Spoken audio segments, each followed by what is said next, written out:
N Mushahary हेल' बिपुल बड' 01 हाय मा खबर मोजां आगै र' आं फैनो नोंसोरनि लाइभखौ रोङा आङो बहाय सेरो जाखो जाया रोङा आङो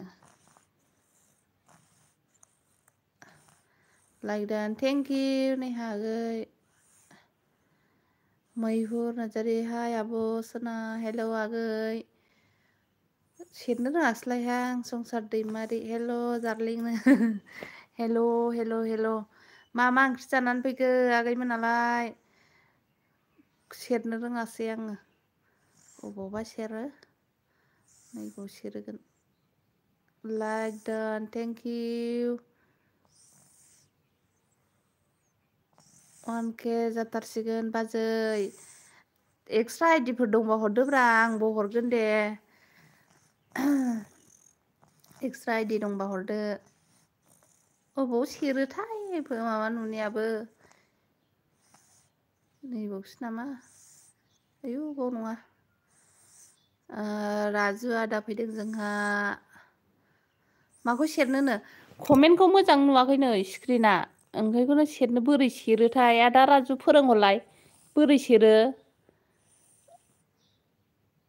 लाभलि सुपार हाय रावबो गोदान गैया नामारा गोदान गैया खोमा आंनाव मोनसेल' आइडि आरोना गैला कमेन्टआ गोमोरजोब्बाय अबावबा सेरोहाय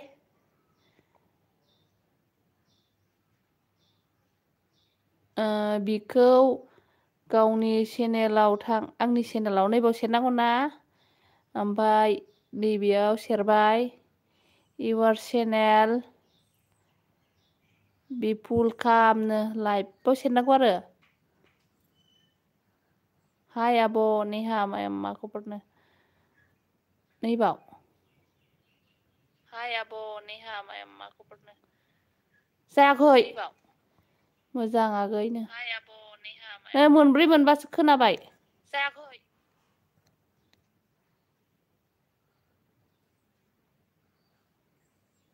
हाय आब' मा खबर ओंखाम जाबायना नोंसोर माबायदि खोनादों मोनसे खोनादों ना मोननै मोनथाम खोनादों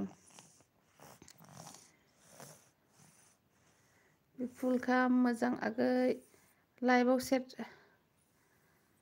लाइभआव सेरबाय जाया मोननै मोनथाम खोनादों नामा नोंसोरो सोरबा खोन्थाहरलाय हाय आब' मा खबर ओंखाम जाबायना ओंखाम जाखांबाय आगै ओंखाम जाबायना मा ओंख्रिया दालि जहल मोननै ओंखारबाय नै कमेन्टआ आं मिथिलासो सायाव गोसोम सिङाव गुफुर ओंख्रिया दालि जहल माबा आलु बाथोन आलु एवनाय बानलु बाथोन पापर सावनाय खोनायाखै ओमफ्राय कमेन्टआ आं मोननै नुबायना गोसोम मोनसे गुफुर मोनसे ओमफ्राय ओंखाम जाबाय नामा मोनसे थिग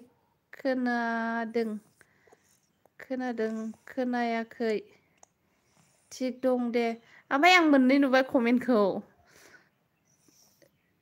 थिग दं दे जाबाय दा जायाखै कमेन्टआ मोननै फैदों माबा मोनसे सायाव मोनसे सिङाव फैदों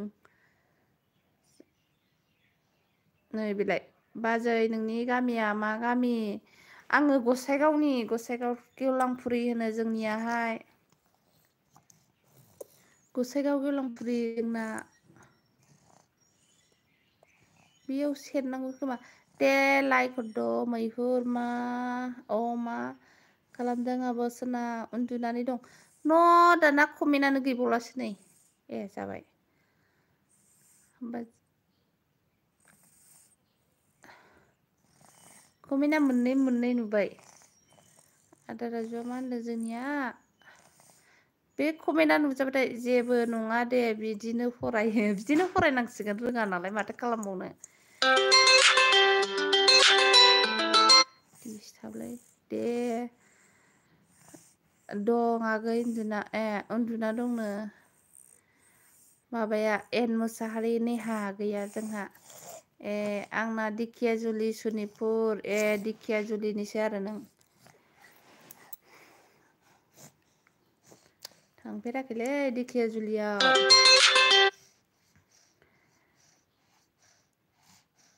आं लाइभ फैबाथाय सासे नङा सासे फन हरलाबायो गोदाव सोरावनो। अ नंगौ नामा आब'नो मा ओंख्रि जानानै फैखो नोंस्रालाय खोन्थाहरदो। नेहा मा ओंख्रि जाबोखो बिपुल निकिता ब्लग फैदोंनो हाय आब' हाय। ओमफ्राय मानसिफोरनो ब्लु होनांगौबा रोंनाय नंलाना आङो ना रोंगौ ए जायोथ' आरो।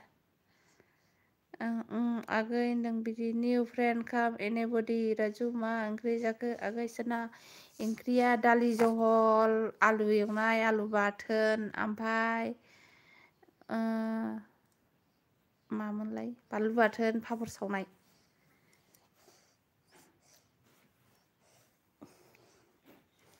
ओमफ्राय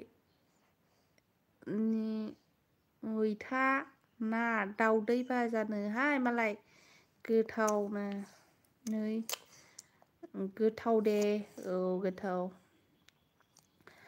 रैसुमै मोसाहारि फैदोंनो जोंहा आगै हेलौ आगै रैसुमै मा खबर मा ओंख्रि जानानै फैखो आगै खोन्थाहरदो।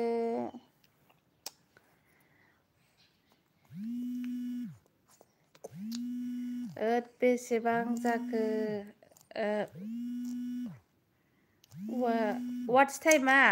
वाट्स टाइमा खमथारलै आदा मा होनो दाबो 650ल'नो बिदिखौनो नाया 70 80ल' भिउस फैनानै जायो मोनसे।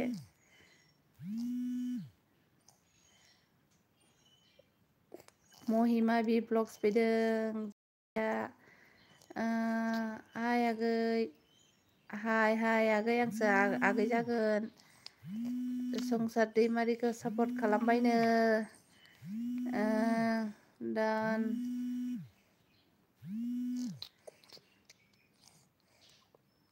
आब' थाथ'दो बाय दे आब' थाथ'दो बाय नानि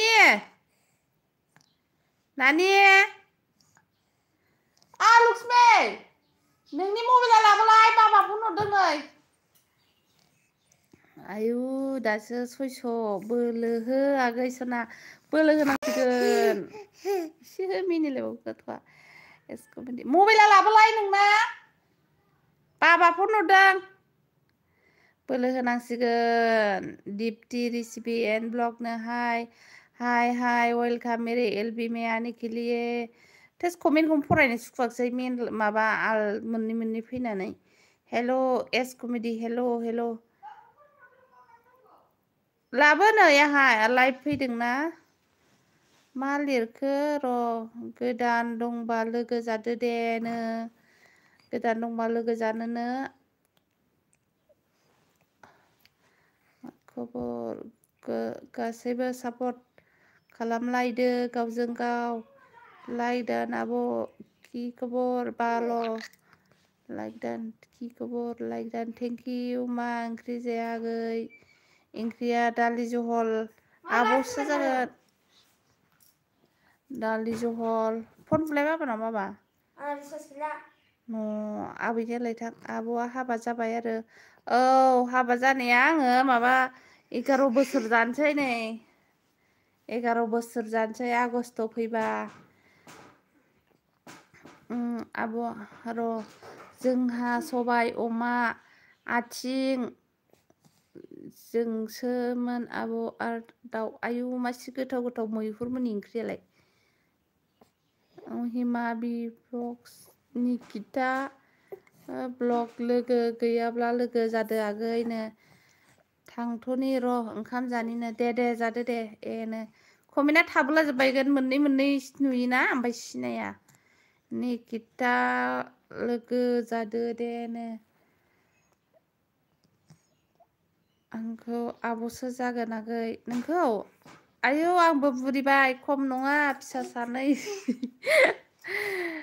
मैहुर आगै आंबो जागौमोननो आंहाबो फिसा सानै निकिता खामनो जि दैसाया मिनिगासिनो दं ओरै दे भइस कल हरलाय बाबानो आं हटस्पट हरनि नोंनो सोरनावबा एक्सट्रा आइडि दं नामा सानजुमा बरग'यारि आगैया सफैनो हालायबाय हेल' सिस्टार हेल' वेलकाम बबेनिफ्राय सफैखो आगै खोन्थाहरदो औ हरबाय दिप्ति रेसिपि हाय नोंनै कमेन्टआनो मोननै नुबायहाय आंना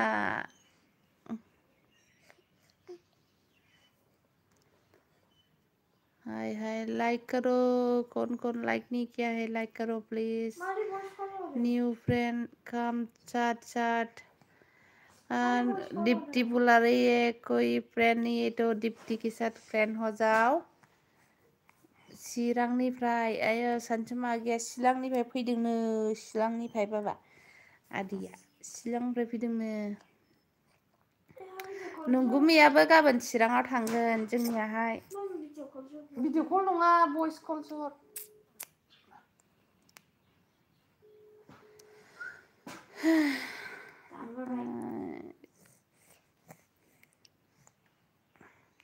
हाय नोङो सोर दं जाखो नार्जारि ब्लग हेल' आब' हेल' आगै ओमफ्राय आंजोंबो सोरबा गोदान दंबा लोगो जादो रा औ मा आङो लाइभ फैदों मा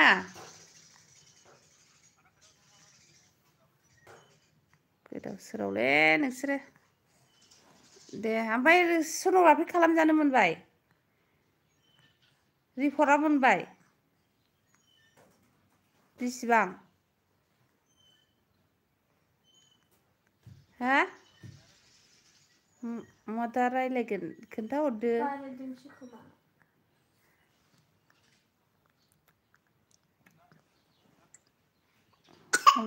बाबा उफ आंजोंबो सोरबा गोदान दंबा लोगो जादोरानो नोंनो जाहरदो ना रैसुमै नैबे दिप्ति ब्लगजों जादो ओमफ्रायहाय निउ फ्रेन्ड काम साथनो फुलवास की साथ लेदोंमोन नामा बिलाय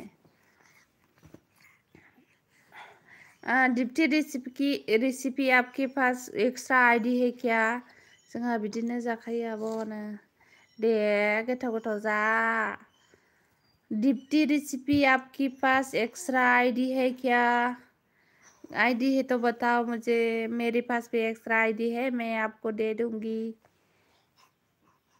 सोरनिबा एक्स्ट्रा आईडी दं नामा खोन्थाहरलाय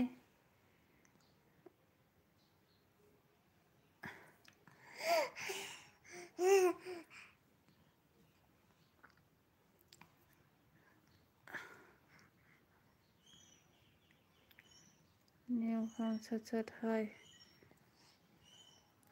बे गोसोमाथ' मानो नुजाफैयो बुजिनो मोना आङो कमेन्टआ मोननै फैयोना नै अ नंगौ नामा फै जाफैनो जाफै आंनो हरदो दे आब' निकिता ब्लगनो मोनसे हरनि आं नानिनि मबाइलजों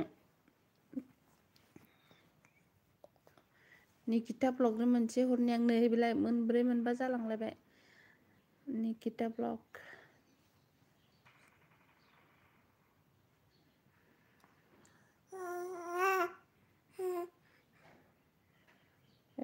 निकिता ब्लगनो ओंखारथ' आङो सापर्ट हरनो लाइक हराखैबा लाइक हरदो दे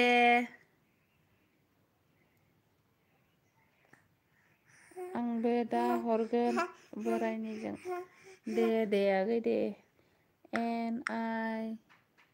NIKITA निकिता ओमफ्राय BLOG ब्लग निकिता ब्लग नै माथो नुजाफैयानोहाय निकिता ब्लग होनबाथ' माबा लांलायबाय निकिता ब्लग लोगो जानोबा जाना फैदों बे नङा लाबो नों रोङा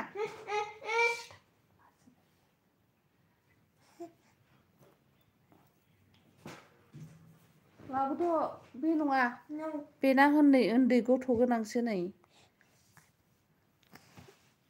आं थांथारसै आब' आंहा गथ'फोरखौ फोरोंनांगौसै दिनै एसे थाबनो टिउसन लायो नामा आगैयालाय दे मोजां फोरोंहैदो निकिता ब्लग लोगो नै निकिता नोंखौ महिमाया लोगो जाबायनो नोंबो लोगो जादो डाबल के नङाना बेना के आइल'नो निकिता ब्लग आंखौबो बेग हरफिनदो नायनानै हर नायनानै हराबा थाया फैबायना अके बे नङालै बे नङा मानसिया नै उन्दैनि पिकचारसो दे सोर दं औ बेनो साबस्क्राइब खालामदो दे साबस्क्राइब खालामबाय कमेन्ट लिरना हर हाय नाइस लिरना हर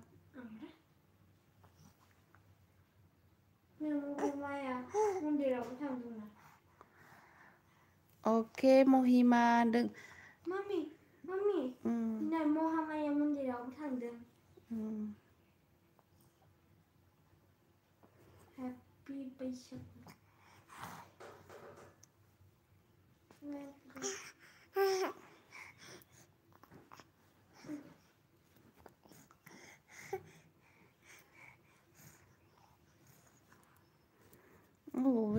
सेरनो रोङाहां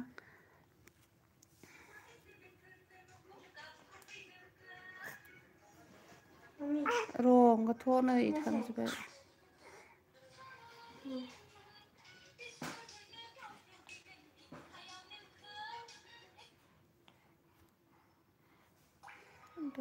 लाइक जाबाय लक्ष्मि दैमारि फैदों जोंहा नै हेल' आगै हेल'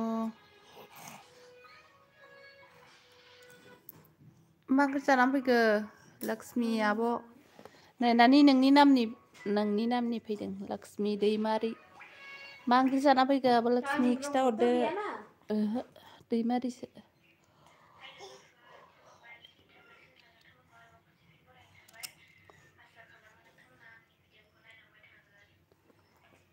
थांजोबफिनबायसो सोर दंथाय कमेन्ट हरलाय जोंहा अननानै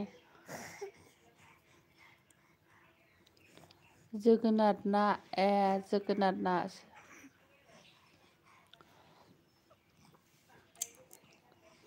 आब' लक्ष्मिया अबेनिमोनलाय खोन्थाहरलाय जोंहा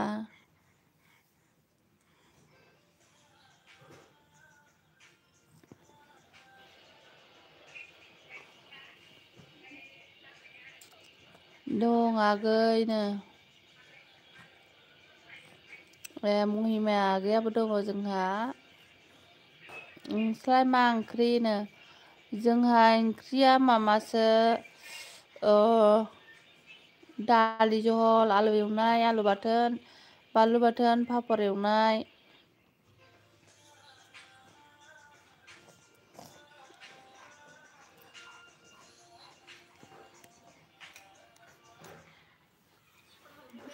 मा गामिमोनलाय महिमा मोना बिकास बर' हेल' गोथावथारनो आब' लक्ष्मिया अबेनि खिथाहरलाय जोंहा ओमफ्राय महिमा नोंहालाय अबेनिमोनलाय नोंबो खिथाहरलाय सावना फिसा खालाम मा निकितानि माबाखौ नायगासिनो आं भिडिअखौ बेहा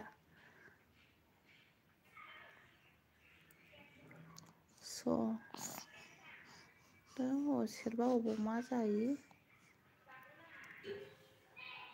बासुगावनि आब' लक्ष्मिया बासुगावनिनो बासुगाव किहल मा जाखो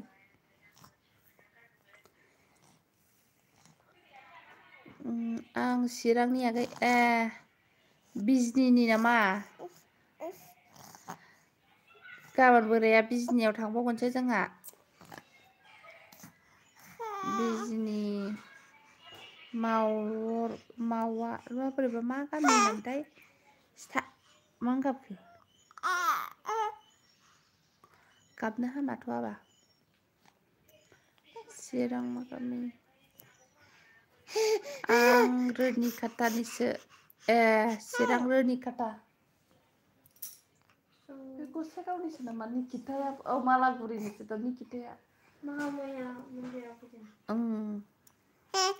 He. He.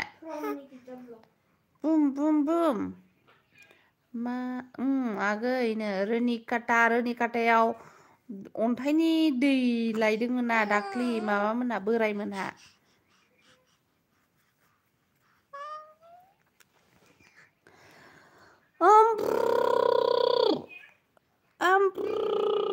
केसेर मेसेर जादों गगा मोननायखाय नोङो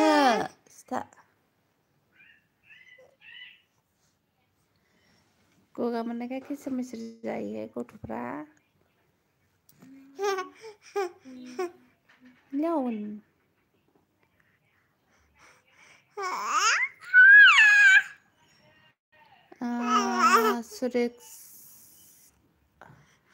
सिरका शुक्ला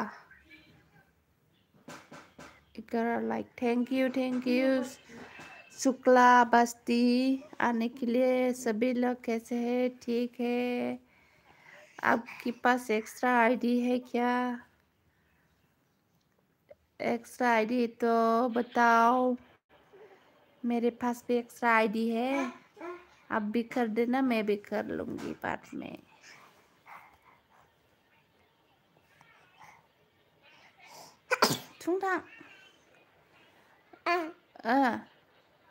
जय श्री कृष्ण महिमा बेक खालामबाय दे नहीं है अ निकितानो शुक्लाजोंहाय लोगो जानोबा निकिता जोंनाव बेरायफै मालाबा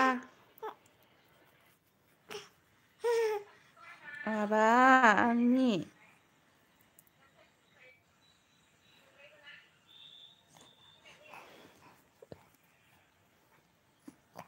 एक ही है नहीं है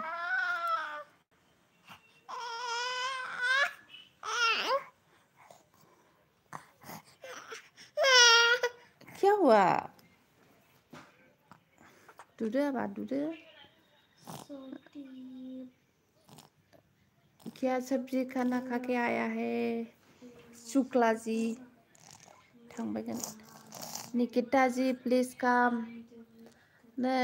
निकिता लोगो जानोबा जादो महिमा नोंबो लोगो जानोबा जादो सिरिथा गाबलु गाबला गथ' जाथिबाथाय दे उन्दु दे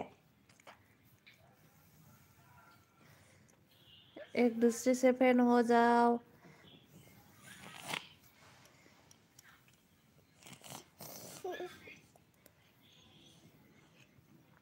साब्रै दङ सोर दङथाय हेलन लाबलाबदों थांफिनदों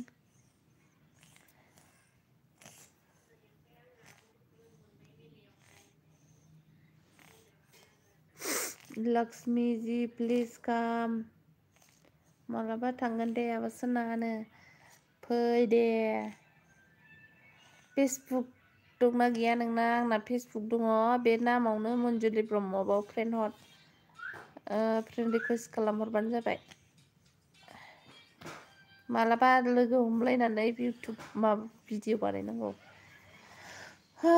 गोरान बर' फैबाय जोंहा मा ओंख्रि सनानै ओंख्रिया जाहैबाय जोंनिया दालि जहल आलु एवनाय आलु बाथोन पापर एवनाय बानलु बाथोन मिरामिस दिनैहाय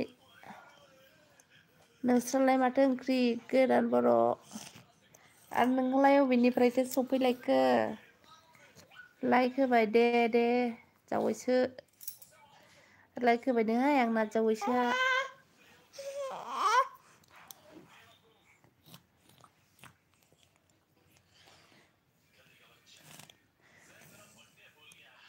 मा ओंख्रि जाबोखो जावैसो मारै दं जाखो खबर गैथारा दा मानि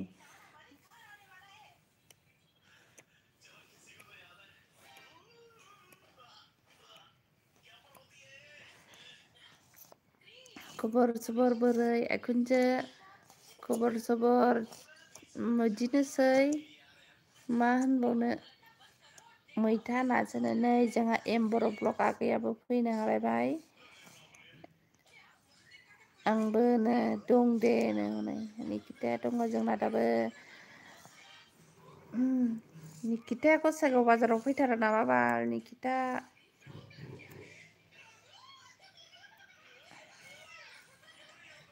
एम्बर' मा ओंख्रि जाबोखोलै आगै?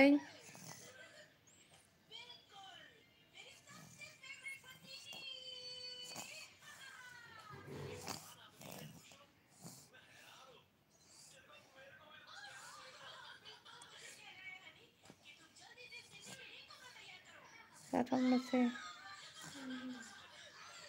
गसाइगावआवहाय दहायसो थांदोंमोन आं आइखुनजो गसाइगावआवहाय। ए दहाय फैदोंमोन। दहायसो फैदोंमोननोहाय जोंना जावैसोआ गसाइगावआव।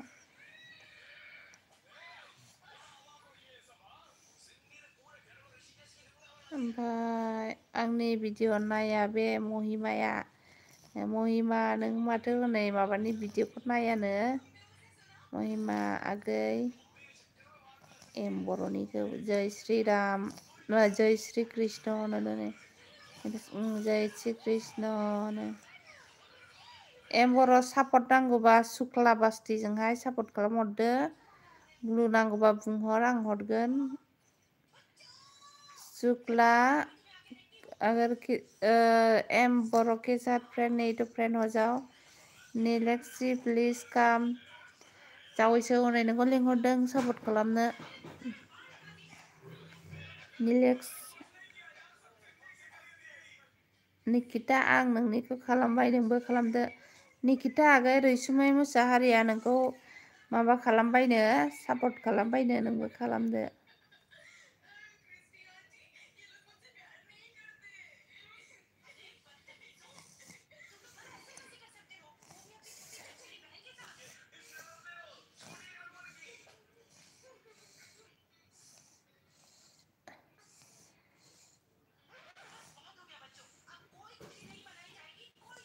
रैसुमै सुक्लाजोंहाय सुक्ला बस्तिजों फ्रेन्ड जानोबा जादो बेबो नोंखौ बेक हरफिनगोन। एम्बर' प्लिज काम। अब भी फ्रेंड हो जाओ। मा ओंख्रि जाखोमोन आइखुनजो? दालि जहल आलु एवनाय आलु बाथोन पापर एवनाय बानलु बाथोन। ओंख्रिया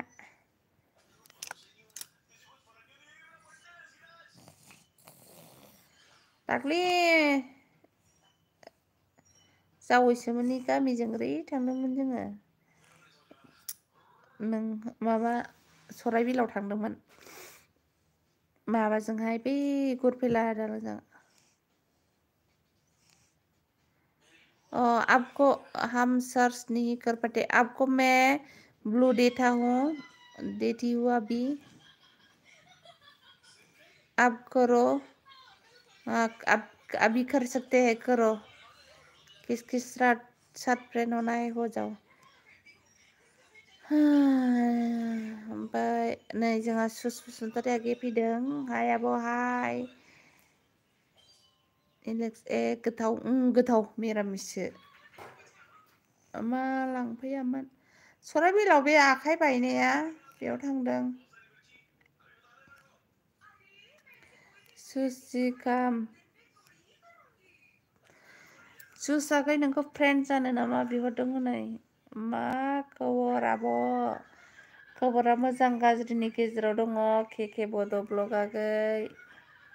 अके नो सुस आगैयाहाय मा ओंख्रि जानानै फैखो नोंस्रालाय? नहीं कर पाते हैं बहन क्यों? मैं ब्लू दे दिया तो।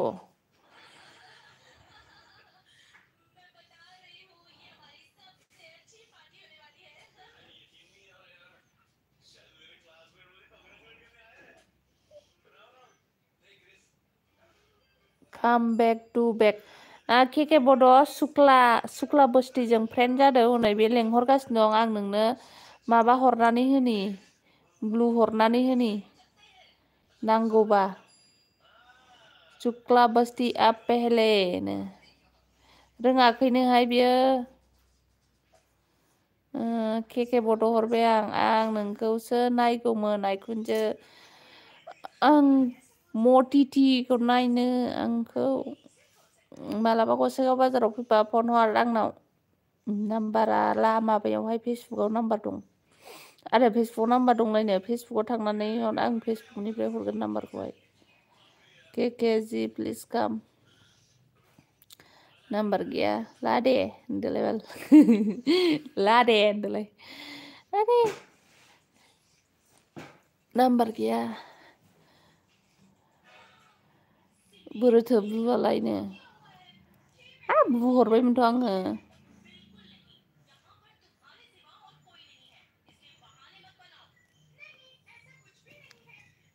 आरो निलेक्सनोसो हरबायले बोरै जाखोनो बोरैबाबो बबावबासो थांबाय हरलाय केके बोरो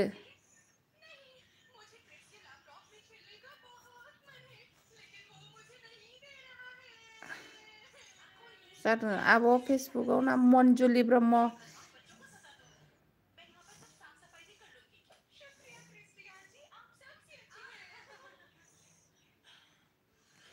लाइक डान Devi official blog thank you like देने के लिए जाबाय दे जाबाय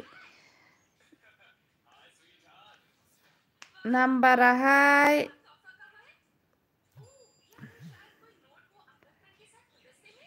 आया आंबो मेसेज हरजायो नै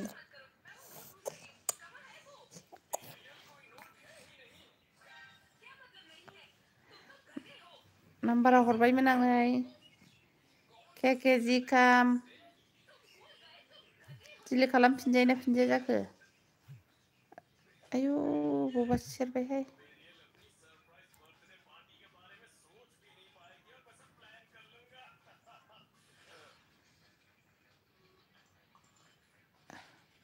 नाम्बारा हरबाय हो ओमफ्राय र' नै मोनसे हरबावबाय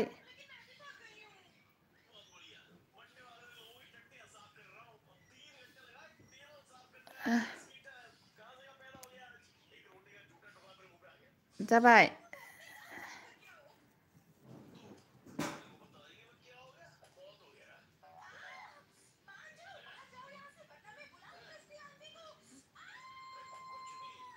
दीपी जी काम दीपी जी बुला रही है आपको दीपी जी आपके पास एक्स्ट्रा आईडी है क्या एक्स्ट्रा आईडी तो बताओ please Mere pass extra ID है दीपी ऑफिशियल ब्लॉग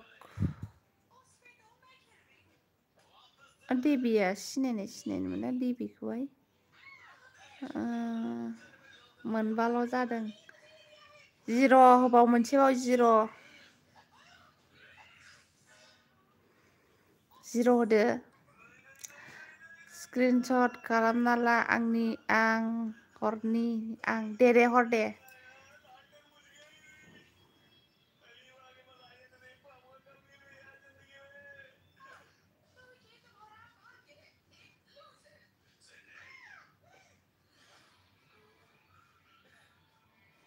हरदो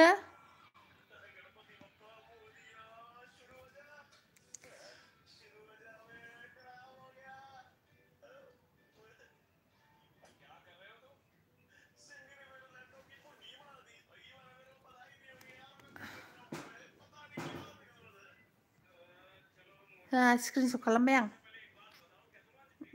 न्यू लुक जइन करो प्लिज काम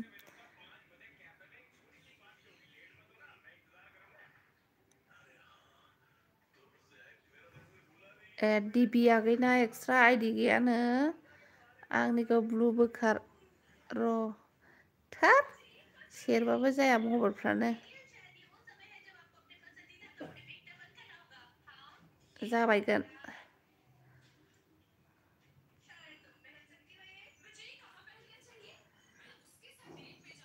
एक्सट्रा आईडी दं नामा सोरनावबा खोन्थाहरसाय जोंहा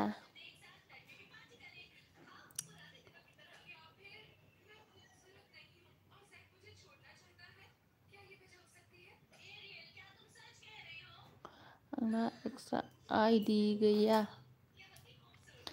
निलेक्स लोगो खालामदेनो निकिताया हनै लोगो खालामफिनदों। ब्लु लेल' अके।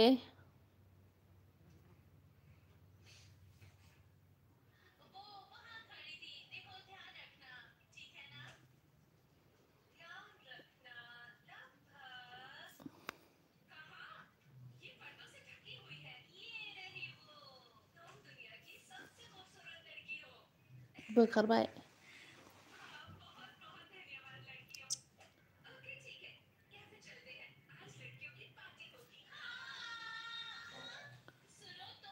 जय श्री राम, जय श्री कृष्ण, जय श्री कृष्ण शुक्ला बस्ती।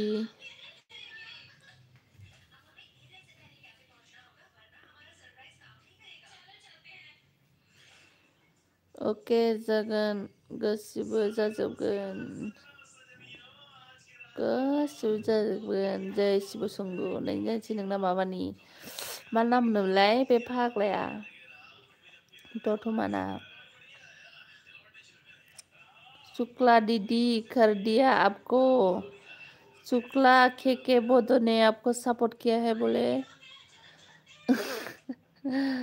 जय माता दी ने, जय माता दी। आप भी पैक करके दे देना के बोधो को।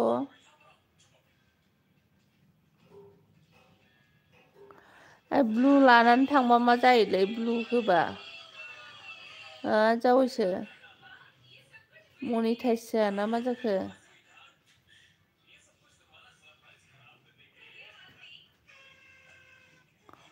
ओंखाम जाग्रोनि आं, थाथ' दा फैफिनगोन। दे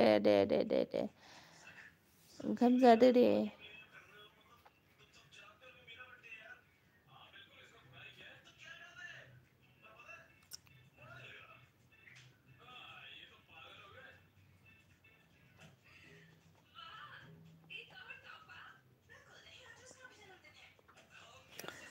थांजोब्बाय।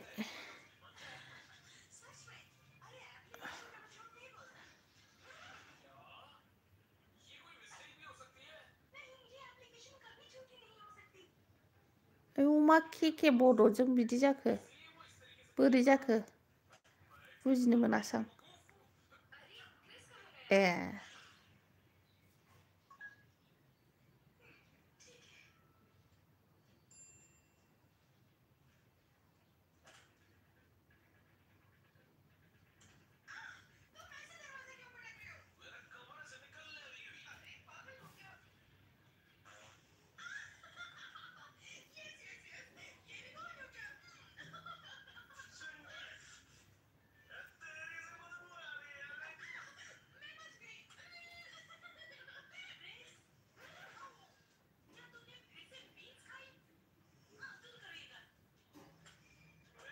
सानैल'सै सोर सोर दंथाय कमेन्ट हरलाय। निजोम माबा दङ नै लाइभ दंफैयो निजोम 12 जन दङ।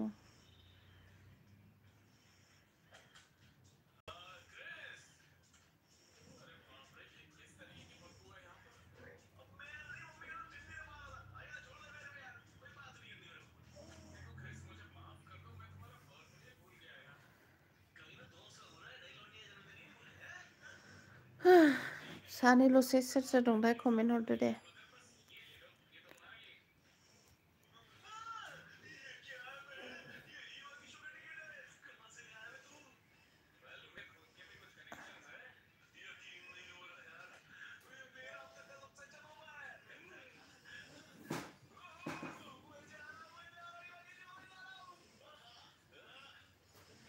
एल' डिसप्ले अभार नैखौ अफ खालाम।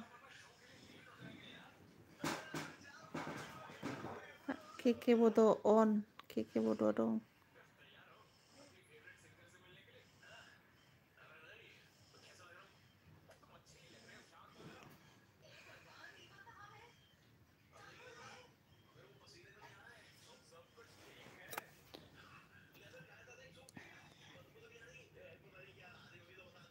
के बड' आगै नों अबेनिमोनलाय खिथाहरलाय जोंहा।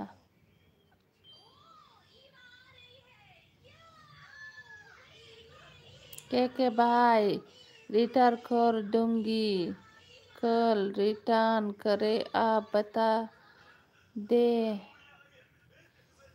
और थैंक यू बाय गाबोनसो हरगोननो माथो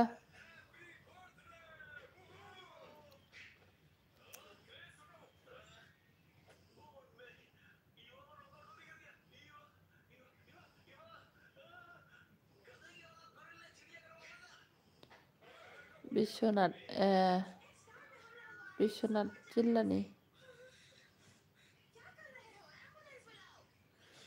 लाइक दाना बोलेखिनो थैंक यू आरके नार्जारि आगै दासो फैनो रोंबाय आरे आंहालायबो जासै कमेन्टआनो मोननै नुयो नै सरजिना ब्रह्म हाय हेल' आब' सनानै हेल' नितु मुनि हाय वेलकाम नितु मुनि आंखौ दाख्लै सिनायिया सोरनावबा नोंसिनाव एक्सट्रा आइडि दंमोन मा खोन्थाहरलाय आंनावबो एक्सट्रा आइडि दं आंबो हरगोन के बाय थेंक इउ नो के थेंक इउ होनदों नोंखौ नै नितु मुनि मा खबर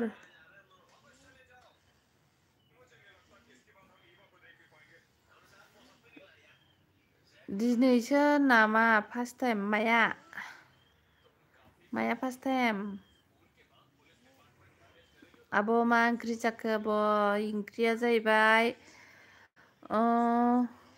ओंख्रिया दालि जहल आलु एवनाय आलु बाथोन प्रमदा नै हेल' बाजै हेल' निलेक्स ममि फिसाय नितु मनि जि खामनो हनै सुक्लाजिया लेंहरदों नितु मनि जि खामनो ओमफ्राय थोस मोननैनि थाखायनो नुवा लिंक दंना गैया आब' नोंसिनाव लाइन दंना गैया होनदों जानो कारेन्ट दंना गैयाथाय इनभाइटार सोना जोंना आं थाल मोना 35 बायदि दं आंनियाव आयाव 35 बायदि दं 35 गाहाम आंनो हर दे आं दा 12थासो हरगोन नोंनो बिहावनि बिखुनजोनि फिसाजोनि बोरायनि ज' लानानै हरगोन आं नोंनो दा मारै दं खबरा आब' खबरा बिदिनोसै आगै मोजां गाज्रिनि गेजेराव दं लाइफआ दिनैसो फार्स्ट टाइम नङा आङो मेरला फैबाय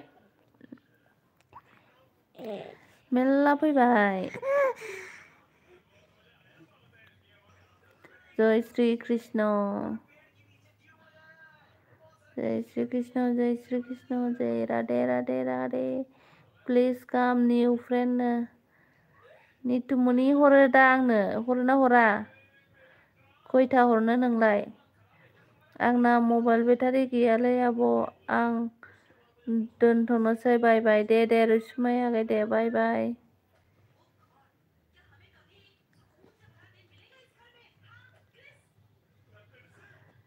आंनोबो हरब्रा बिखुनजो आंलाय नोंसिनो हरखाजोब्बायना बैबाराव हरनायालाय बावदों बाबाय दा हरगोन बाबायना बेबि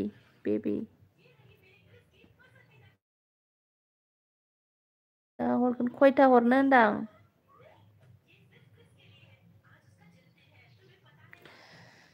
माथो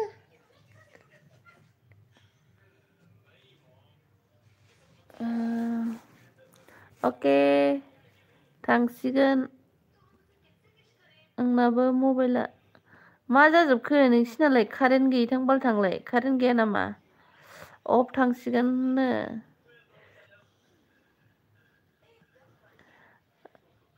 कारेन्ट गैया नामा कारेन्ट दङथ' जोंनावहाय दा दंना गैयाथाय मिथिया खिन्थु दहाय दंमोन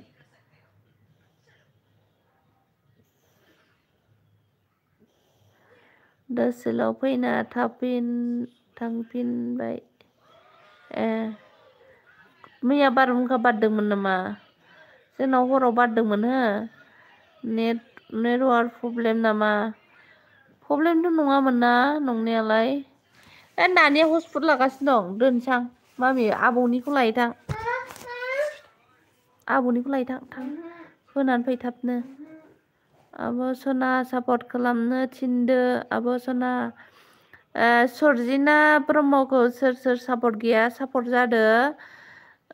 आरके आगै सनजिनाजों लोगो दंना गैया? नै कारेन्ट थांबाय। अके बार दासो थांदों नै कारेन्टआ। जावैसो प्रदिप लोगो जादो। निकिता सनालि लोगो जादो। सोर सनालि दंलै बाव? सनालि गैयाथ' निकिता आगै लोगो दंखायोनो हनै आरकेआजोंहाय।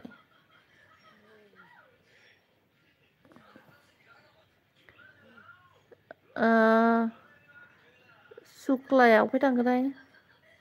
थांखोना माखो शुक्लाजी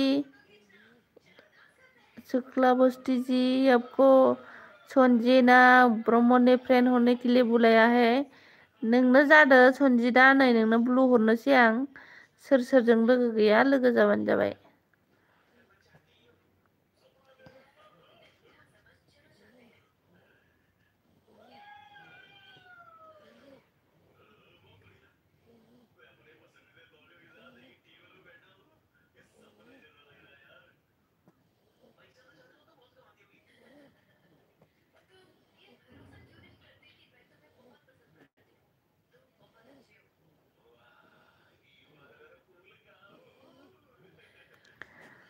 सोरजों जानांगौ बिखुनजो खोन्था?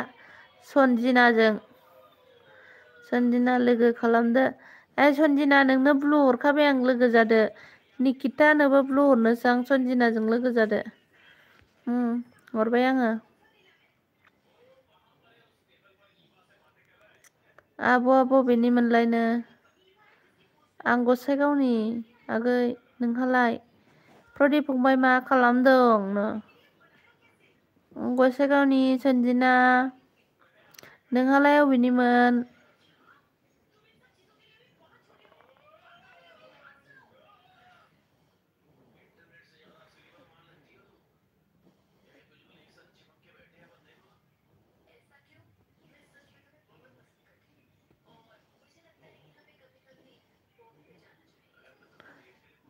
फैदो सापर्ट खालामदो।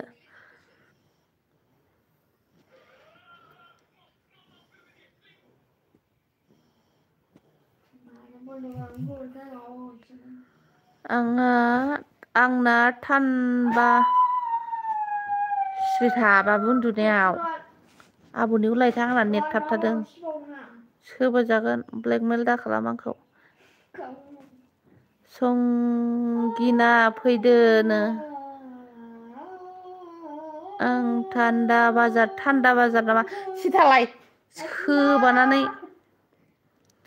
नै निथु बिखुनजो एलबेबाव दं एसे।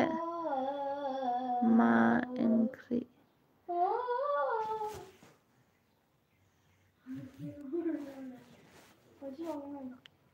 गसाइगाव मा गामि? गसाइगाव गेवलांफुरि जोंनियाहाय। मा ओंख्रिनो एम्बर'आ? ओंख्रिया जाहैबाय दालि जहल, आलु एवनाय, आलु बाथोन, पापर सावनाय। थान्दा बाजार ना मा होनदोंथाय नैबे सनजिना आगैया?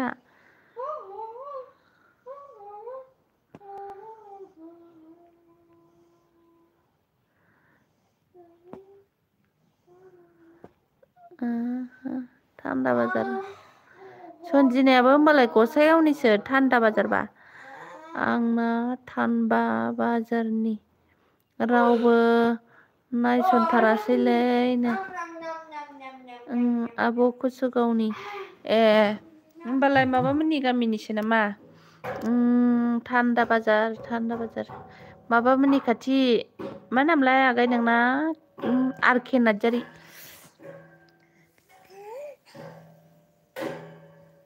उन्दुनाया दावराव सिखारनो दानो।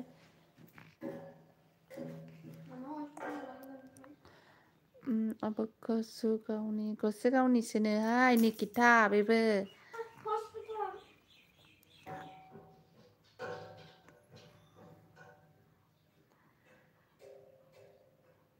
माबायाबो गसाइगावनि आरकेआबो। प्रदीपाबो गसाइगावनि ओमफ्राय निलिक्स थांखोना माखो निलिक्सआबो गसाइगावनि ओमफ्राय आरो सोर गसाइगावनि दंबावो खोन्थाहरलाय निथुमुनियाबो गसाइगावनि नामा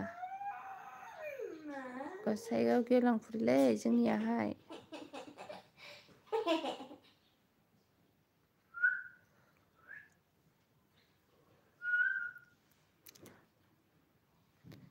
अब ब्लु बोखारदो अफ जासिगोन मबाइला दे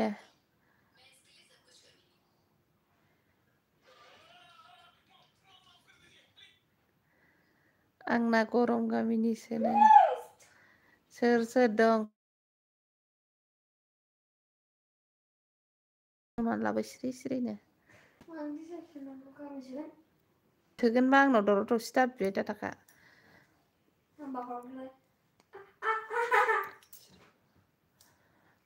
आंना गरमनिसो बिखुनजो अदालगुरिनिसोनो निथुमुनिया मा मेसेज फैदों एयारटेलनि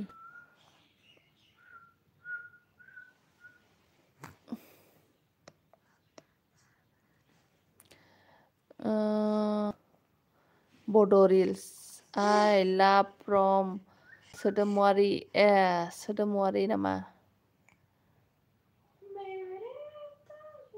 सोदोमुवारिनि माबा नामा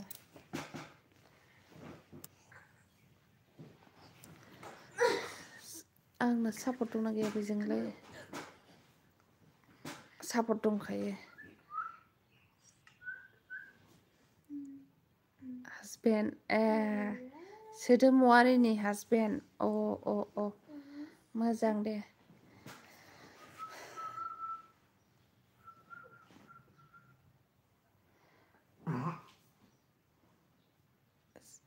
NCS ब्रह्म हाय वेलकाम निथु आब' मा ओंख्रि निथु ओंख्रि मा ओंख्रि जानाय हायनो मा ओंख्रि जायानो निथु आब' होनदों आब'ना आदासो निथुआ अबेथो आदा आब' जाखो हौवासो नुदां प्रफाइलखौनो बड' रिल्सआ सोदोमुवारिनो हासबेन्डनो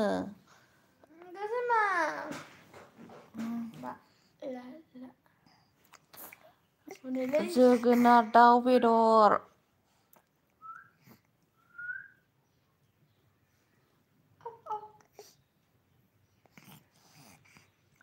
ओइ आबा मानो गल'खो जाम्बालै नोङो मोनफाबाय गोलोमदोंसो मानसियानो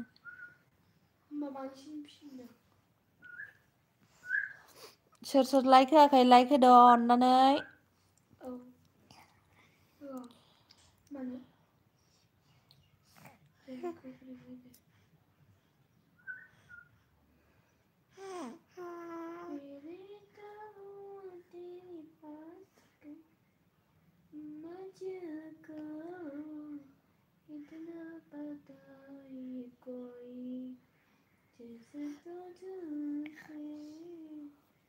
जालायबाय नै मोनब्रै मोनबाया आलु गोथावथार आयु गोथावथारहाय निथु आदाना आब' जाखो हौवासोगोनहाय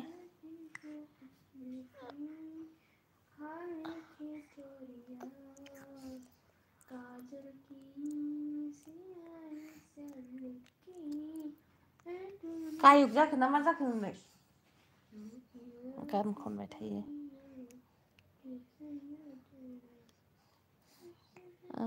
आब' आं प्रदीपखौ सापर्ट खालामबाय प्रदीप नोंखौ थान्दा बाजारनि सनजिना आगैया सापर्ट खालामबायनो नोंबो सापर्ट खालामदो गरम बाजारनि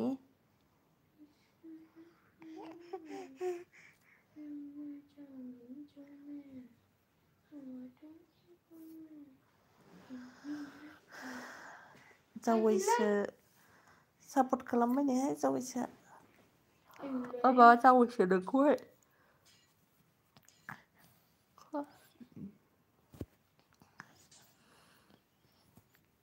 दुइथा 11 जाबाय माला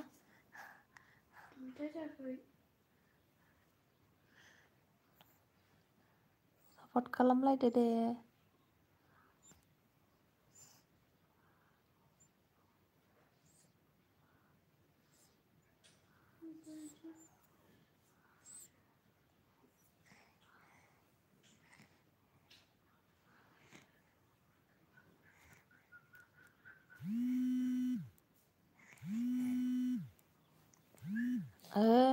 फन फैदलागासिनोसै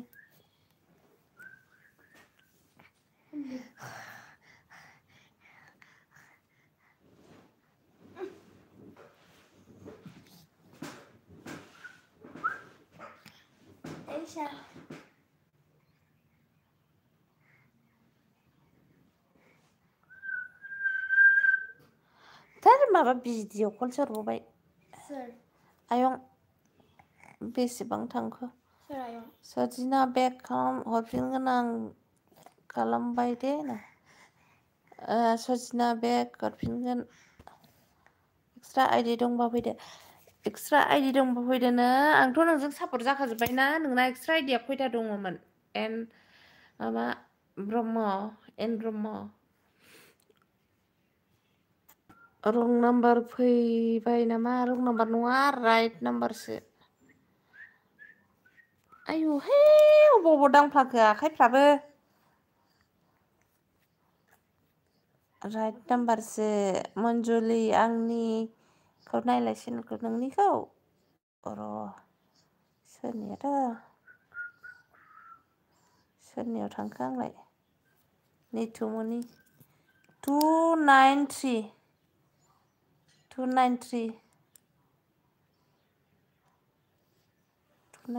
थांदों भिडिअखौनो नायनायानो जायाखै माथो नोंनिखौ आंलाय दामानिलाय गोबावसै माथो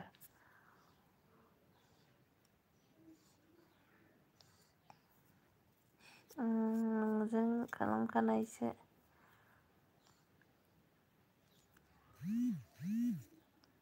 50% थांबावबाय माबाया हामदों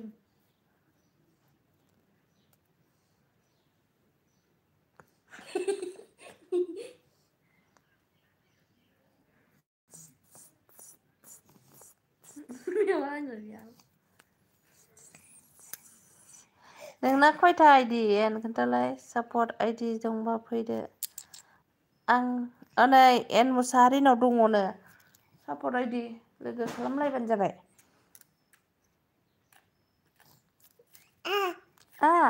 मोनबाल'नो मोनबा दंनो एननावहाय ओइ बाबा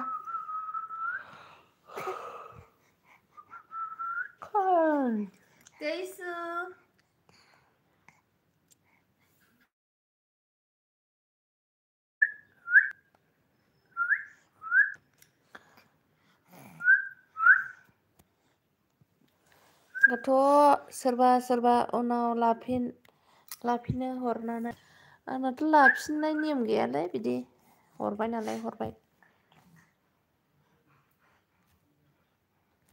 मोरै जाखो बाल दुं था दैसानि बा 35 आइडि दं आंनियावनो 35 हरो दानिसो मोनब्रै खमायदों बे खमायनाया इउटुबनिफ्रायसो लायोलै एनै नोंना साबसक्राइबारा बेसेबां दंमोन नायनायनि आं आयौ 1K जाथारसै थाब 1K कंग्रेचुलेसन एडभान्स NCH नैबे भिडिअखौ नायदोंमोन ना आङो नैबे बि भइस बाइकनिखौ ओमफ्राय रेडखौनो देखाया माथो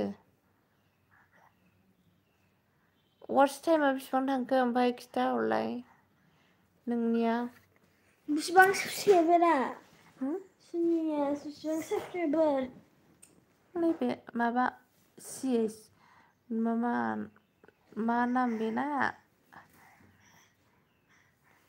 एन चन्द्र ब्रह्म बेसेबां 924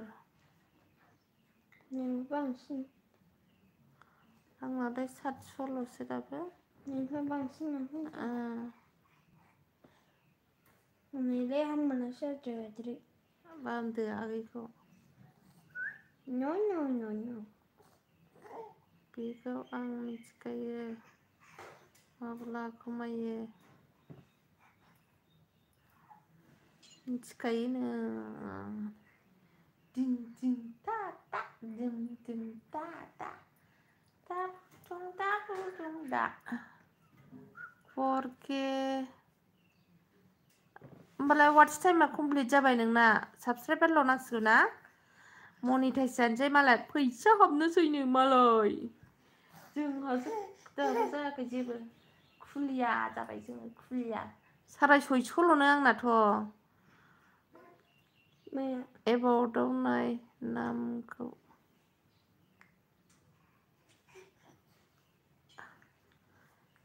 बाबा सिखारथारसै नोङो थान्दासै नै दिदिजों बेहाय दिदि खिनायसोगोन मानो खिनांगौ खिखांखाबाय खिनायसो सोर देसाया मोनफा नों नों दांग्रोमना मोनबाय नासोना कमिउनिटि एबाउट आरएल ब्लग हेल' हाय आब' हाय फैसा फैसा दानो फैसा दानो रुनुमनि बरदलै केकेनो सापर्ट खालामना हाय निरन्जय आइ एम निर्जय चन्द्र फार्स्ट साबसक्राइबाराबो नंगौ नामा फार्स्ट साबसक्राइबारनो आंनि र' नायनो आङो आंहा नोंजों सापर्ट दंना गैया ओंखाय मामा ओंखायथ' र' गामबारिखौ बोखोनि आं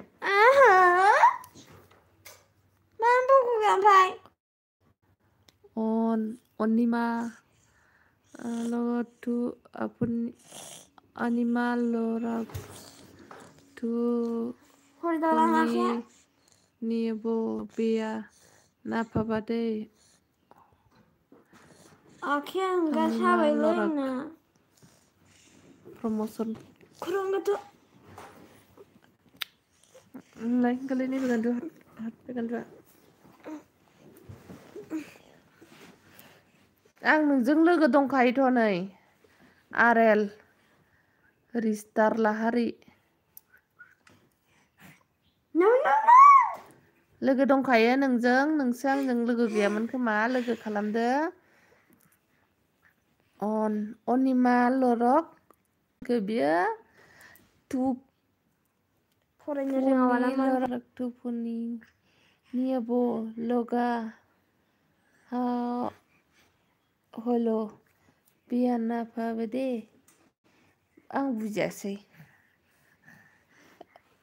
आपनी की कैसे बुझी फोआ नहीं हिंदले बाल बुजिफायनाय आरएल ब्लग दे खालामदो सापर्ट खालामदो नो एन सन्तखौहाय अके होनदोंमोन प्रमोसन खालामना होदो आंहा नोंजों सापर्ट दंखायो एक्सट्रा आइडि दंबा बुंहर चेनेल नामखौ मोजां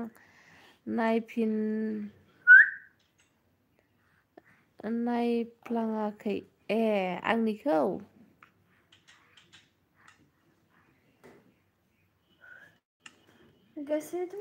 हासुंगारबाय नै आगैयानो मामि हासुरगोलायसोना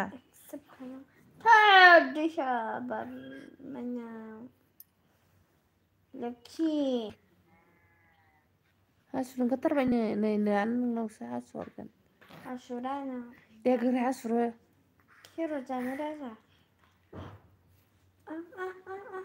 हासुनो नोहाय मबाइल नांगौनो एसे सिखौ हरदों बिब'नि मबाइलखौ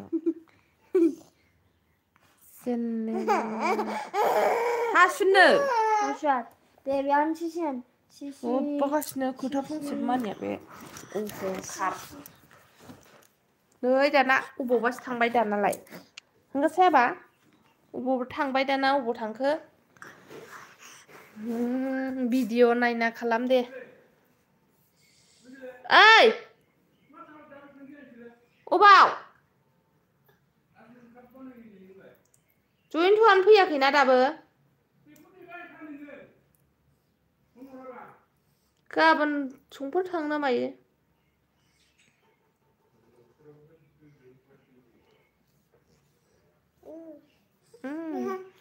भिडिअ नायना खालामदेनो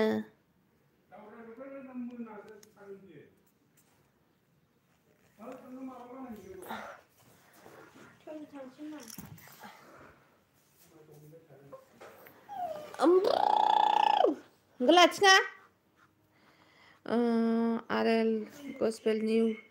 गस्पेल निउ चेनेल दङ खोना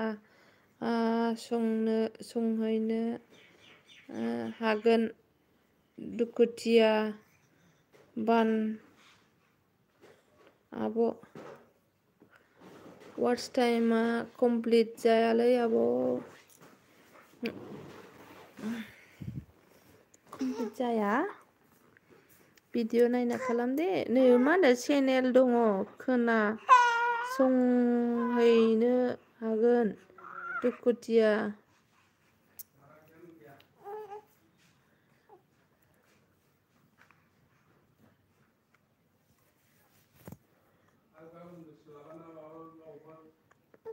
गाबोन बिजनि थाङोनो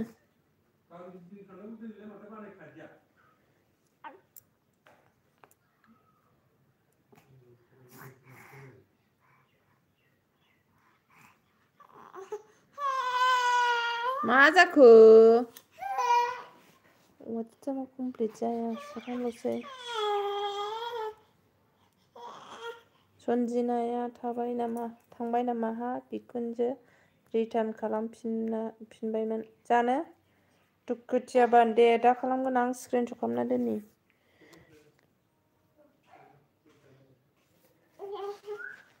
लाबोसाय मबाइला मा माबाबानो फन हरनां थाङो ना मायो फन हरनां थाङो ना थाङा बे थाङाबो जों थांगोन ना बाबाखौनो नांगौ आरो बाबा थाङा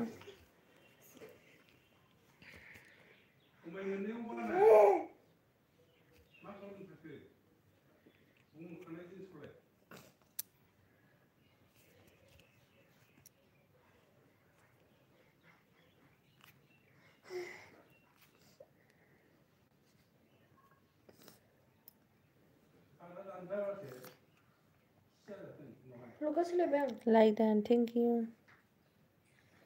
हैथां आबौनो दे नोंनाव माबा गैलामोन ना होनाहाय मामि होनादे फिसा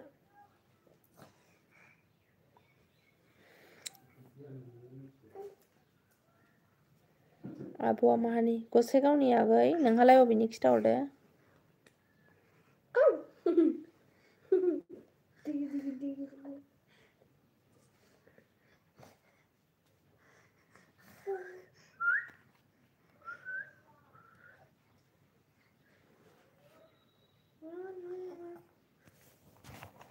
नै हसपुटखौनो होआखैना बावदोंसो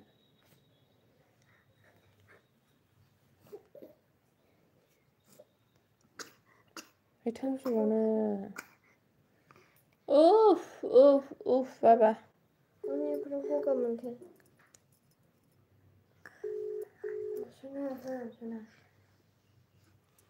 गगा मोननाया हांखौ लानो हायाखै इउखौबो दांहरबाय दाना दैसाया नै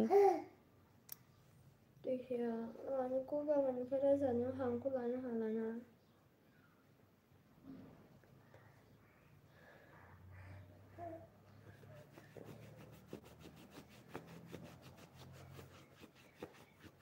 मागथायगावनि आया खाथिनिनो होमबालाय गगा थाङो गगा हेलौ अफाय दं नोंलाय मा बानायहैनांगौमोन ना खारा गयबारियावहाय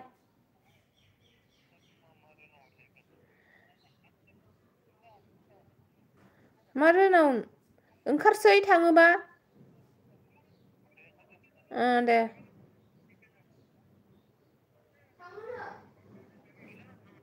फैसा नाङा फ्रिसो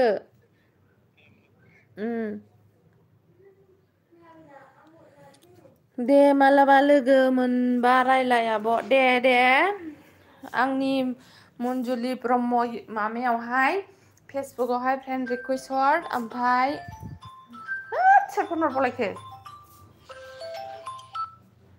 मा मानो माइरं हैनांगौ माइरं माबा जमा होनांगौनो आरो गाबोनबो सोलाबा समफोरबो सोलाबा ना नोङो मानो नांथ'ला जालायखो मा खालामदों नोङो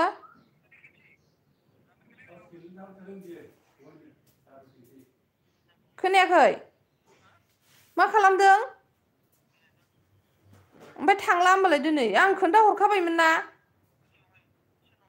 वै लाइन बारैसो खालामहैनांगौ नैबे माबा मोनावसो जारौ होनायनावसो सारिथायाव थांनानै फुजा होनाङा नोंहा दिनै सुनिबार नङा जाहैबाय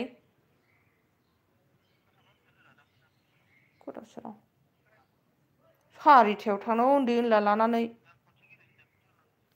फालथु बाहाय आयै गुमैजों सिनायथि होदो नामा नोंगुमैखौ सिनाया नोंगुमैया गारि सालायो गारि ड्राइभार ओंखारथ'बाय आब' बेटारिफ्रानो जोबजोबबायनो लाइनफोराबो दाबो गैया दे ओंखारथ'बाय आब' दे खोरदै बागान हाय आब' मा खबर हाय मोजां खबर खोरदै नै चेनेल गैया खोरदैया सोर दा थांबा फन हरगोननो खोरदै चेनेल गैया सोरथाय आगैया खोरदैया गोदानसो आंनि एलबि आवहाय सोरनिबा सापर्ट आइदि नामा खोरदै बागानालाय खोरदै बागाना माबासोगोन प्रदिप सोगोन ना प्रदिप बायदिसो मोनदां प्रदिप जावैसो बायदिसो मोनदां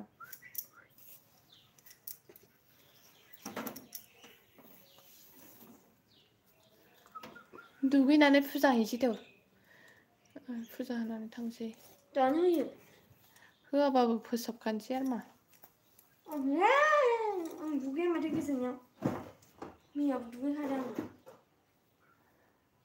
पियार बर' हाय आब' हाय वेलकाम मेरे एलबिनि welcome welcome to my channel बिदि होनदोंब्रा नों मा welcome to my channel दहायसो नायदोंमोन आं नोंनि माबाखौ भिडिअखौ पिआर बर'निखौ माबा मा भिडिअ मोनलाय र' बावबाय आं नायदोंमोन जायखिया सोरनिबा सारादु ना माबानि भिडिअ मा मोनथाय बेनि नङामोनथाय बावबाय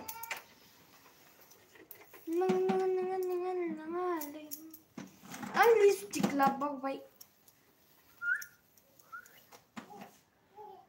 माबोरै आब' माबोरै दं आब' मोजां लाइक दान थेंक इउ आंहा मोननै हेबनांगौ बेलाय गोसोमाबो मोननै दंखायो बाव नागिर खोरदै बागाना सोरमोनलाय मेन आइडिया मा नाम नोंना खिथाहरलाय खोरदै बागान आं ब्लुखौसो फसायदों हर गोसोमा हर आंनो बे नङा गोदाना हर नोंजों लोगो गैया आं लोगो खालामबाय नोंजों लोगो गैया आं लोगो खालामबाय दे थेंक इउ लोगो जानायनि थाखाय नोंना चेनेल गैयाना आगै चेनेल दंबा नोंखौबो सापर्ट हरगोन आङो लाइक दान आब' गुड आफ्टारनुन इजि गेमार वाइटि आगै मा ओंख्रि जानानै फैखो आरो खबर सबर मारै दं ओमफ्राय खोरदै बागाना गैया अबेनि जाखो खोन्थाहरलाय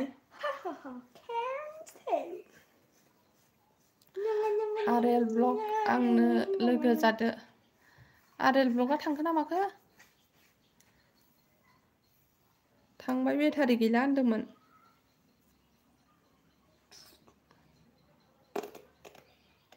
बेटारि गैलानो बेना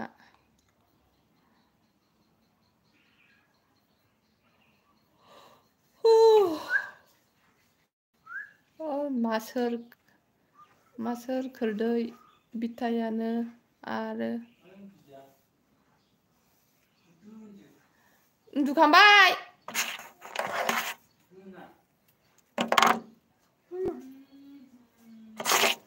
Good afternoon, GN Studio. Good afternoon. नैबे गथ'आ जिनिस थाबाय ओमफ्राय मासुर खोरदै बिथायानो आरो हाय मा होनखो बुजियासै आङो मा मासुरनो जाथ'वाखै आरो आं उन्दुना दं उन्दुनानैसो दं नोङो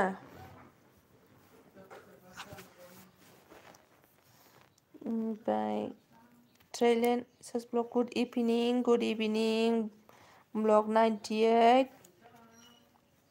गोदानगोनहाय बियो आंनि चेनेलावहाय मेरे से अगर मेरे को सपोर्ट नहीं किया है तो सपोर्ट करो मैं भी आपको सपोर्ट कर दूंगी आपके साथ मेरा फ्रेंड नहीं है मैं सपोर्ट कर दिया है आपको वीडियो बाद में देख के आपको कमेंट कर दूंगा सपोर्ट करो मेरे को भी आं गसाइगावनि आंबोथ' गसाइगावनि नों गसाइगाव मा गामिनि खोरदै बागानालाय मा ओंख्रि जाखो आब' ओंख्रिया जाहैबाय दालि जहल आलु एवनाय पापर सावनाय बानलु बाथोन जिएन स्टुडिअ आंखौबो हरदो दे सापर्ट खालामनोनो जिएन आंखौ फ्रेन्ड हरदो दे फुल वाच खालामनो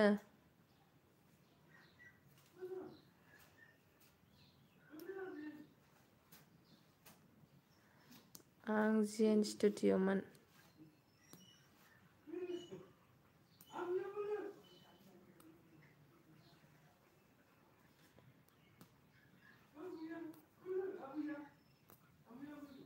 गसाइगाव मा गामिनि खोरदै बागान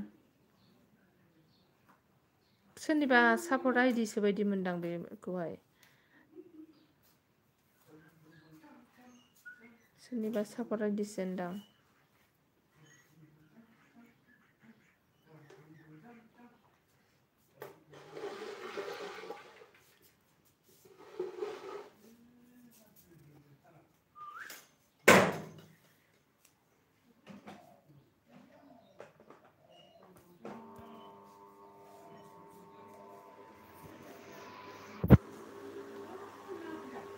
जिएन बड' स्टेटास दे फ्रेन्ड जादो फार्स्टआव गुड आफ्टारनुन हरनाया आब' फार्स्टआव गुड आफ्टारनुन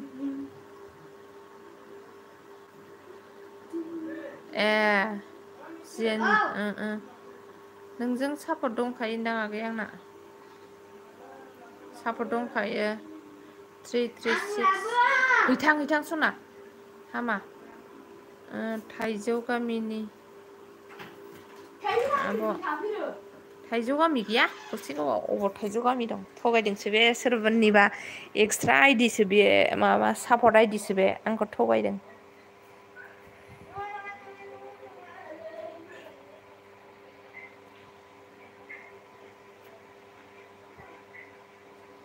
थाइजौ गामिनि आब' थाइजौ गामि गैया थाइजौ गामि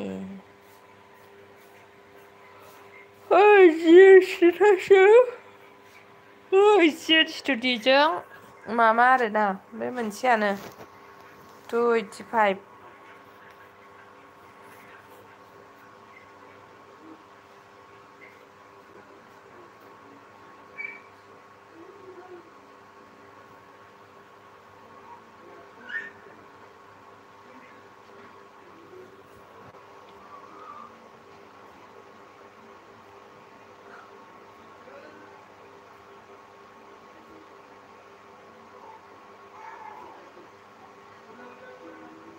थाथ' आब' दे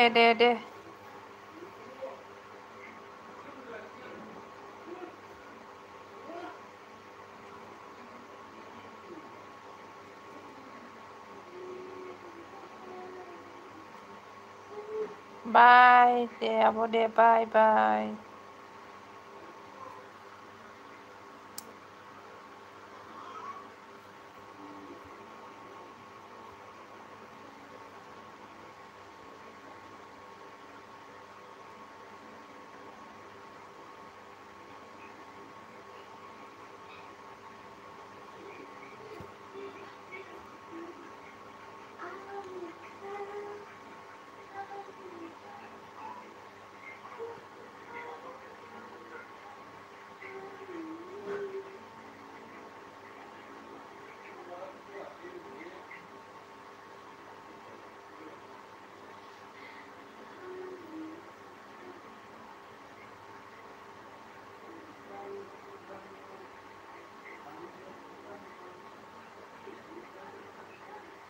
नोंनि मबाइलालाय मा?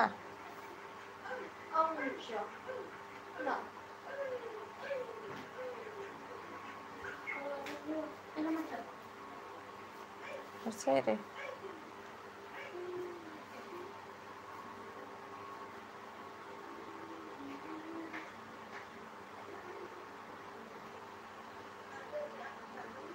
सोर सोर दं कमेन्ट हरलाय। आब'ना वाट्स टाइमा बेसेबां जाखो? आयै वाट्स टाइमा गैया लासिंसिं 6:30ल'नो।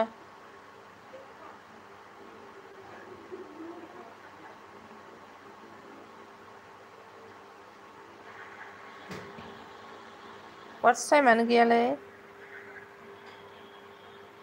वाट्स टाइमानो गैयालै।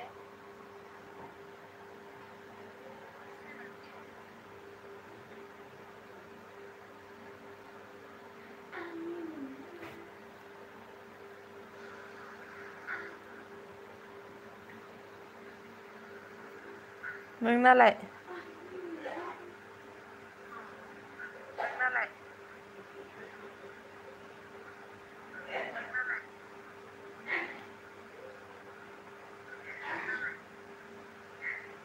सोर सोर दं कमेन्ट खालाम। लक्ष्मीना आबैखौ बिदों। लक्ष्मीना आबैखौ बिदों।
सोर सोर दं कमेन्ट खालाम।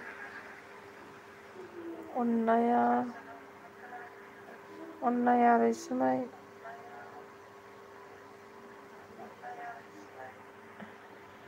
हेल' आगै वेलकाम।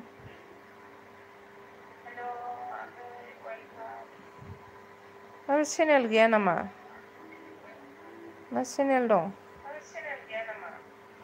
आंखौ सापर्ट गैयाबा सापर्ट खालामदो अननाया रैसुमै आगै।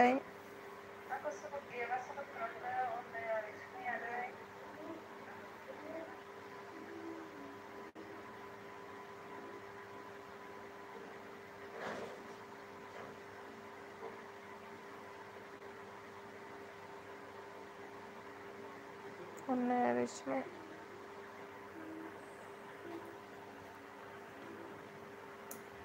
सापर्ट गैयाबा सापर्ट खालाम।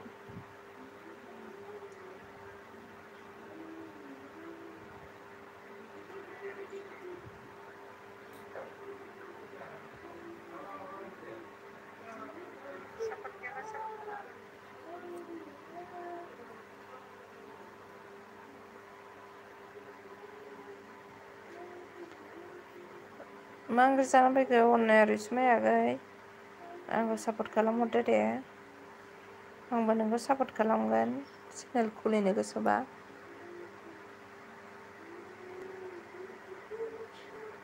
मा ओंख्रि जानानै फैखो अननाया रैसुमै आगै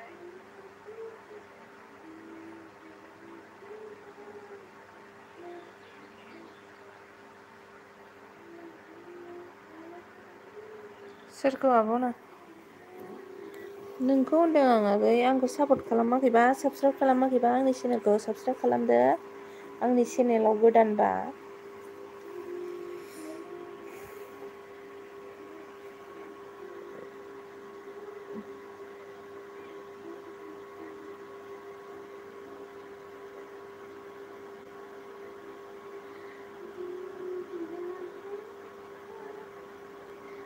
खालामनायसो आब' नोंखौ ए ओमफ्राय नोंहा चेनेल दं नामा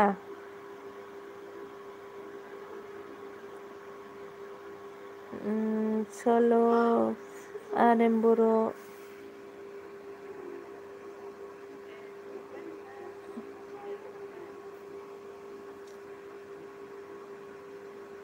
बिदिनो माथो सापर्टखौनो खालामाखै आंलाय नोंजोंलाय भुटानाव बेरायहैनाय ब्लग भिडिअ नोंबा आंखौ सापर्ट खालामदो जोगोनार बिजौ ना बाथोनसोमोन ए सल' आरेम नोंनि भिडिअखौ दा नायनानै होगोन आं नोंबा आंखौ सापर्ट खालामबानो जाबाय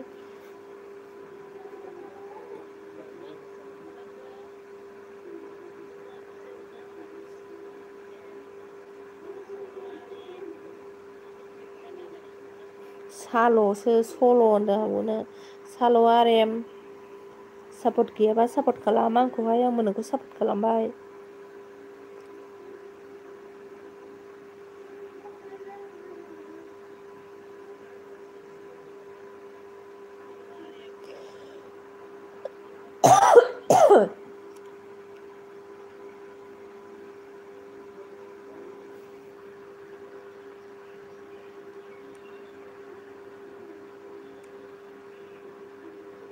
सापर्ट दंखायो आंनाबो ए आंसो नोंखौ सापर्ट गैयामोन होनबालाय आं नोंखौ सापर्ट खालामबाय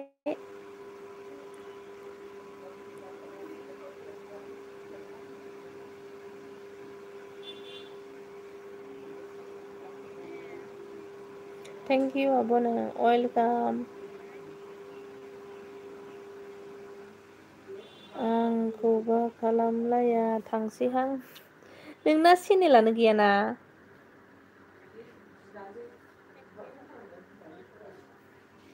मा होनदों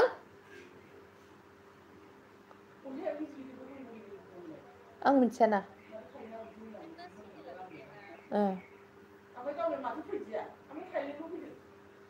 थांबाय ना बे न'आव बेवाय खायलेङा ओहो हटेलाव जाबाय बे सानैजों माला जाफैया सानैबो फैयाखैना माला फैयाखै फैयाखै सापर्ट खालामबाय आंनाव फन हरदोंमोन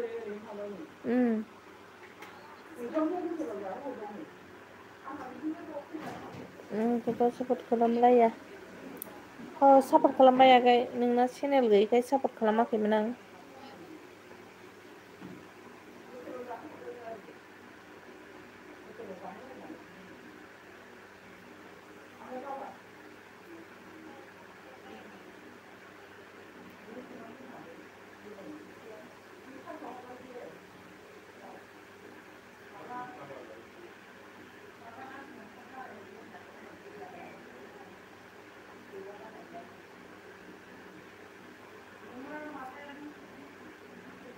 बाजै मोनाबो बानायनांगोनथ' बिपिएल कार्डआव जमा होजोबनांगौनो आइसब मोनाबो बानायजोब्बायनो मालाय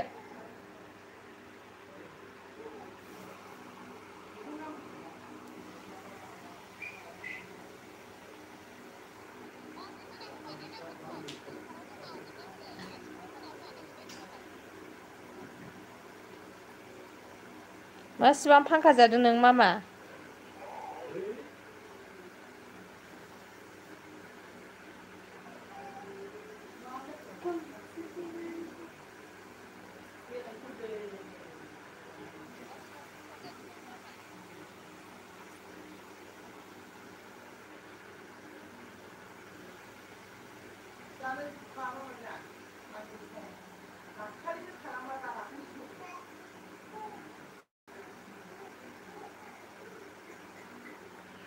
थेंक्स बिखुनजोनो होला माबासो बे प्रदिपसो होनदां थेंक्स बिखुनजो होनहरगारबाय प्रदिप नङाबा माबासो बे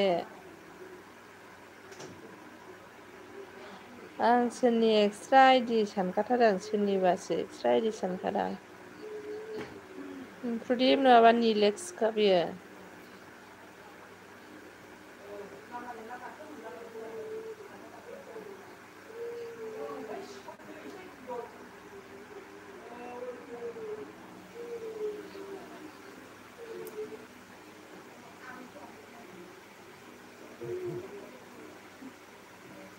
मेन आइडिजों फैलाय अननाया रैसुमै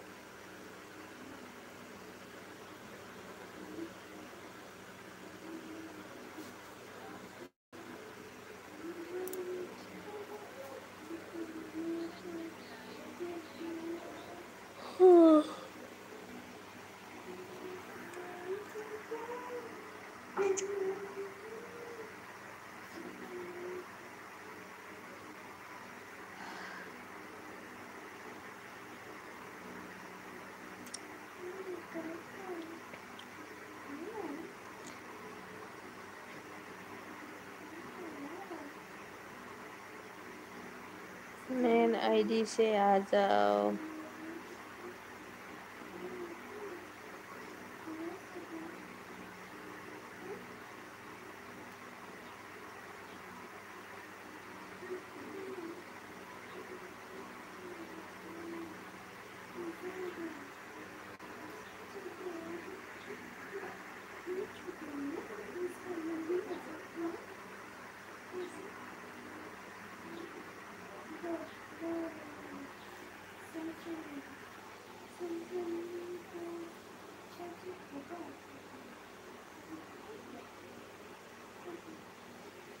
कमेन्टबो हराबा रावबो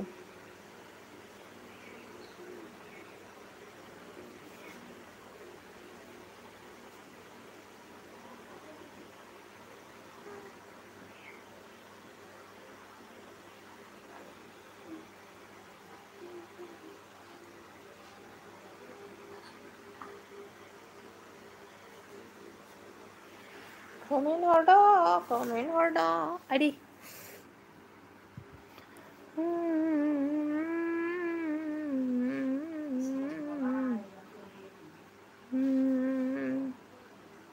लाइक दान थांनोसै आं थांनो खोन्था लाइक दान थांनोसै आं थांनो खोन्था बायब्लाय मा होनखो दे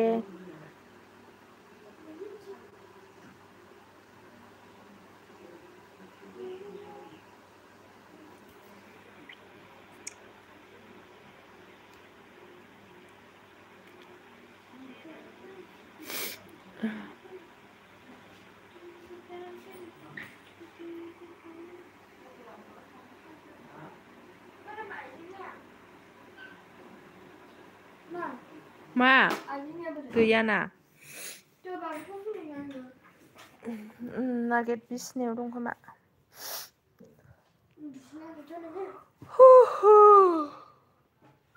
बायबावसो दांनै बेयाव